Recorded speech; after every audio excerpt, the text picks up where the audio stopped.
Hello, today I am going to review Mages of Mystralia. I've had a blast so far playing this game, and hopefully you will too. For those of you looking for a classic style action RPG that you would find on a console, this game will scratch that itch. This game does recommend using a controller, and these are the controls if you use an Xbox style controller. This game has 3 difficulty modes in its own terminology. This game should be able to run okay on most systems, most PCs that is, that have been purchased within the last 4 or 5 years. If not longer. It's light on the system requirements. Like almost every RPG, you will meet up with NPCs, that is non-player characters that you can engage dialogue with. Now there's no spoken dialogue in this game, not per se, but it is written down for you. This, of course, is an example of an NPC giving a quest.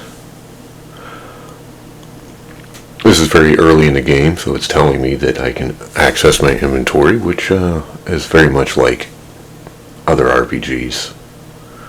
This is where you can equip or use items. Within the game, you will be constantly picking up green orbs, blue stars, and red hearts. Hearts are for health, blue stars are for magic, and green orbs are your currency within the game.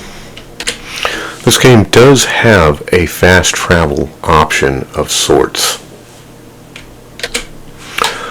This is a teleportation portal, and you can use 10 green orbs to teleport. Problem is you have to find another teleportation anchor in another location, as this is early in the game. Also, this is your map screen, and this will show you where you have found teleportation anchors. And also show quest objectives as well. Mages of Mystralia is an action RPG, and there is definitely a lot of action.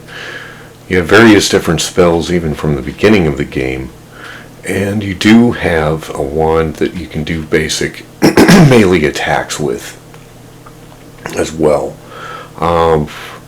It is easy to use the controls, and like many RPG games of its type, you can find things by destroying barrels, opening chests, and such. There is a variety of enemies to defeat that will attack you, and some that you might surprise you at times.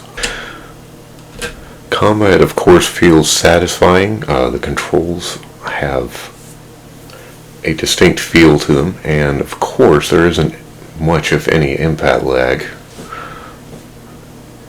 It's responsive, and it feels like very much like a console game of old. A lot like Zelda and that series of games. You will find glyphs in the forest and other areas within the game, and sometimes they are related to a puzzle. Also, for some strange reason, your main character cannot swim. You can, in this game, use spells to solve problems like getting across water, as you can see my character doing such a thing right now. Sometimes this will make it easier for you to get to hidden areas or off-limits areas, or what would be otherwise off-limit areas. Like here I find a magic lily. One of the cool things about this game is you can make your own spells. You start off with about 4 spell groups based off of runes. And you can start off by using movements, or behaviors I guess, and linking them to these runes to change the spells that you have and start off with the game. Now this gets more complex as the game progresses, and it's certainly an interesting gameplay mechanic. There's these white pillars that glow lavender as you walk towards them, and these are your save points or checkpoints within the game. This is the first time in the game you meet an enemy that is more challenging and is kind of a boss, but not your main objective early on.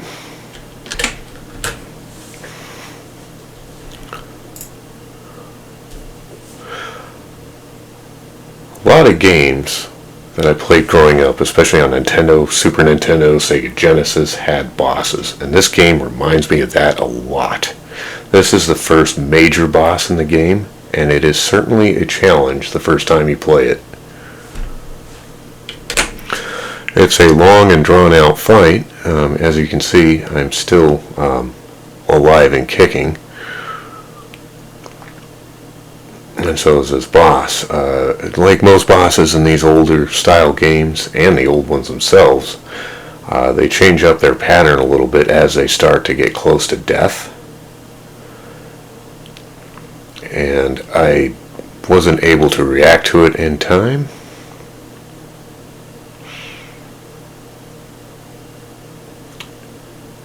And I died.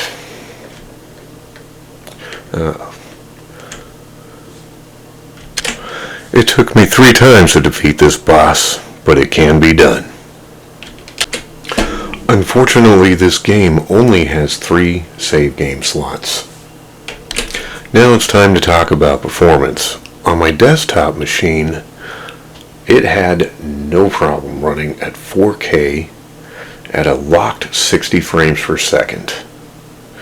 I have a Ryzen 5900X and an AMD Radeon 6950 XT.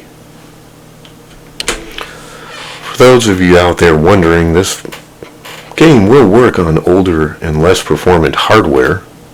My laptop, for instance, has a Ryzen 7 5700U with Vega 8 graphics, and it's still able to run this game at 720p at a lock 60.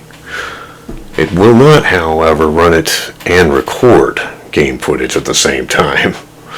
And I don't have a capture card, so that's why this video looks grainy at this point. I should clarify, the game will run at about 40 frames per second while I record on my laptop. And the same is also true if I just try to play at 1080p without recording. So you could use that to gauge how performant your hardware will be while playing this game. Overall, in my opinion, Mages of Mystralia is a fun game to play.